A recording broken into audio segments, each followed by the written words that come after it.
نو ما مخکینی ویډیو کې تاسو ته وضاحت وکړه او څه خبرې مې وکړې دې په باره کې چې د خلکو خوبونه زه نور نه غواړم تعبیر کړم او تاسو ماته نور خوبونه مه لیږئ. هلته ما پوره وضاحت دې باره کې کړی چې ولې.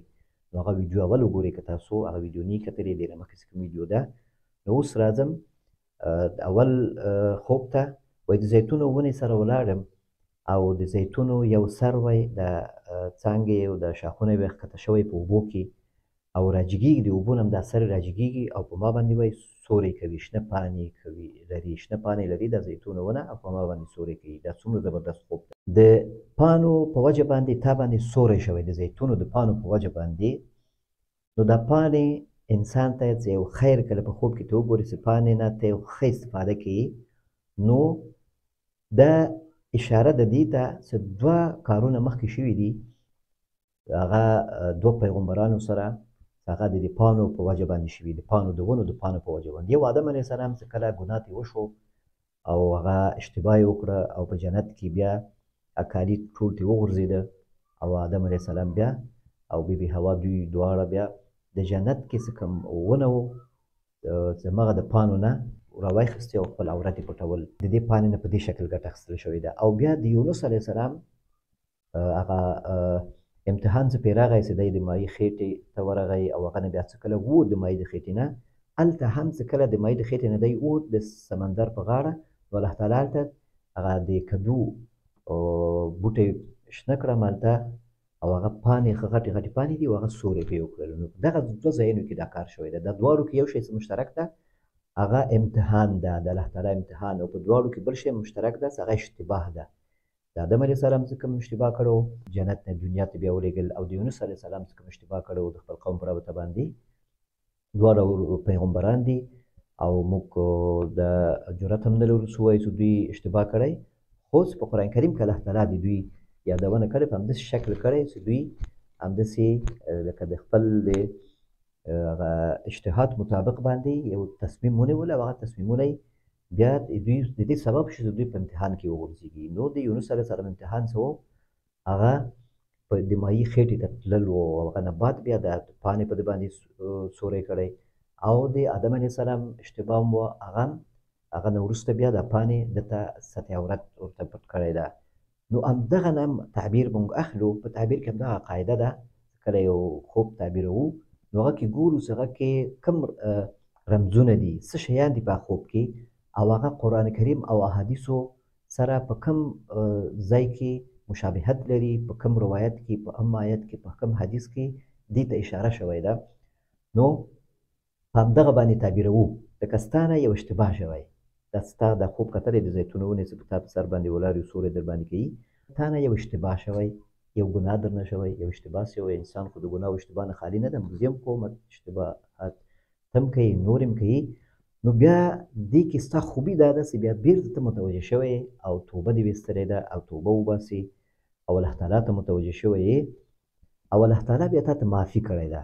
یعنې که ته په دې رمضان کې داسې فکر کوي چې زه به کیدای شي حقوق د رمضان ادا نه کړم، عبادتونه یا استغفار یا مغفرت درته نصیب نه شي، نو الله تعالی درته مغفرت نصیب کوي. ځکه دا خوب تا تازه کتلی دی په همدې رمضان کې. د همدغه رمضان انشاءالله همدغه دویمه لسیزه د مغفرت لسیزه ده. نو که د اول لسیزه په ختمېدو ده تا نه لږې ورځې پاتې دي، دویمه لسیزه کې کوشش وکړه چې د مغفرت لسیزه ده. نو چې دې کې الله تعالی تا ته د توفیق درکړي او ته څه کوم کارونه دي چې هغه غواړې د زړه نه غواړې چې هغه کارونه منع شي، نو ډېر ښه موسم ده، ډېر ښه وخت ده.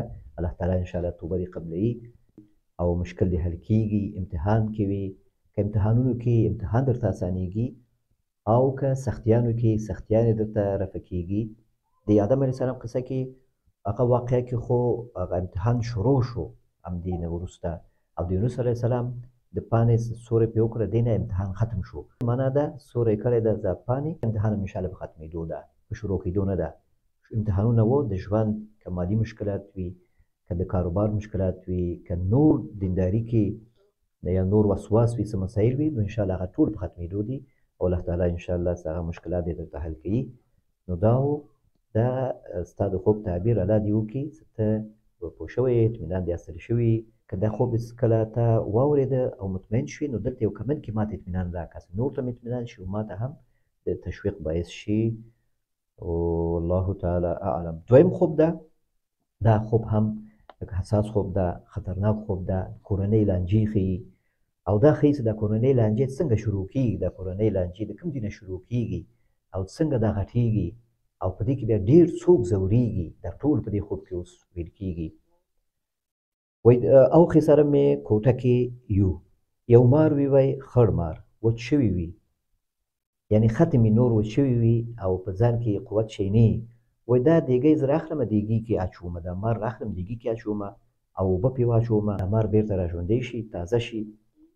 وایي بیا زما اوښی ما سره یي او ښځه مې هم وي دې کوټه کې، زما اوښی چې ده هغه راواخلي څټکه یا چکش، هغه راواخلي او د دې مار په شا ووهي، دا مار زخمي شي دا شی او وینه ترې روانه شي.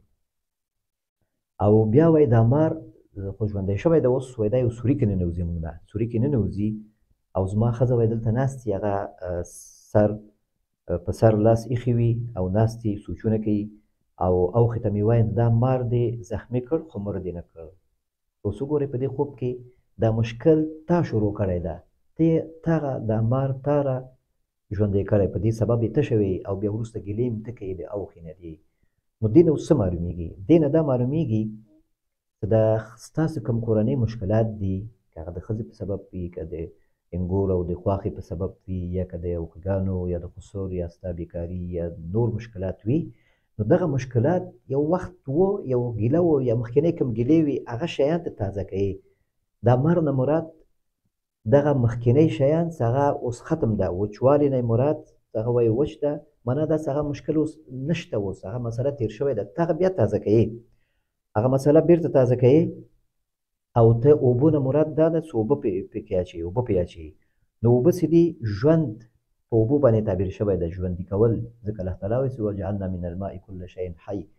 ته هغه مشکل غټوي، هغه مشکل بیرته له سره تازه کوي، هغه مشکل بیرته ته ژوندی کوي. سر کورنۍ دې کوشش کوي چې هغه مشکل حل کړي، هغه مشکل کم کړي، خو ته هېڅ بیا هم دغه د کمولو کوشش نه کوي. اوښې دې هغه را چکش یا څټک رااخلي وار پرې کوي، معنا داسې هغه د مشکلاتو د حل کېدو کوشش کوي، خبرې کوي، کینی نصیحت کوي چې دا مشکل حل سي، هغه مشکل ملا مات کړي، د اصلاح کوشش کوي او الله دې ورته اجر وکړي. د خوب نه دا ټول خبرې معلومیږي. او بیا ښځه دې سر لاس ایښی وي او ناست وي. اوس وګوره دلته د مظلومیت د زنانه د مسلمانانو کې، پښتنو کې مسلمان دا زنانه چې دا څومره په تکلیف ده، د کور ټول لانجې، که قتل وي، دښمني وي، لانجې وي، دا ټول بیا ښځې ته پاتې کېږي، دا کونډه کېږي. ته وایې چې بیا ته اوښې نه هم ګیله هم ته لرې، اوښې ته وایې چې ته مار دې زخمي کړ خو مړ دې نه کړ. مشکل ستا په وجه باندې پیدا شو، مشکل نه و ختم، ستا په وجه باندې هغه بیا را تازه شو، زخم دې بیا را تازه کړ او بیا ګیلې هم د نورو نه کوې. نو ښه خبره دا ده چې خپل ځان کې لږ اصلاح راوله، کوشش دې مه کوه مخکینۍ خبرې یاد کړي، ګیلې ګزارې وکړي، د خپل ژوند نه راضي اوسېږه، د خپل قسمت سره په جنګ کې مه اوسېږه، د الله تعالی په مقدراتو راضي اوسېږه او الله تعالی نه خیر غواړه، تمه او امید الله تعالی ته ساته، نور چا نه تمه مه کوه. ته د یو خې ته دې وایي دا دې زخمي کړه خو مړ دې نه کړه، معنا داسې ته نورو نه تمه لرې، مشکل ته خپله پیدا کوې، ستا په ژوند کې ډېر مشکلات دي، سبب یې ته یې، ستا خبرې دي، ستا تصمیمونه دي، ستا اشتباهات دي او نورو نه بیا ته ګیلې لرې. نو ښه دا ده چې نور خپل ځان کې لږ تغییر راوله. اوس ګوره ما مخکې تاسو ته ویلې چې نور خوبونه زه نه تعبیروم، دغه وجه باندې او نبي سلام ویلي دي ستاسو خپل خوب هر چاته مه وایئ، په دغه وجه باندې. اوس که دا خوب د بل څوک خبرې او دا تعبیر وګوري نو ته په دې کې کم راځي، بیا کم نه راځي، خو که ته په حقیقت کې وګورې دا تا ته فایده کوي، یا کم متوجه کېږي چې الله تعالی ته څومره نیک انسان یې، الله تعالی د خوب په ذریعه ته یې متوجه کړي، دا هم ستا نیکبختي ده چې الله تعالی په دې خوب په ذریعه متوجه کړي. ډېر انسانان دي هغوی سرکشي کوي، الله تعالی هغوی ته داسې خوب نه ښیي چې هغوی متوجه شي، خو تا ته یې وښوده، نو ستا یو نیکبختي ښیي ده.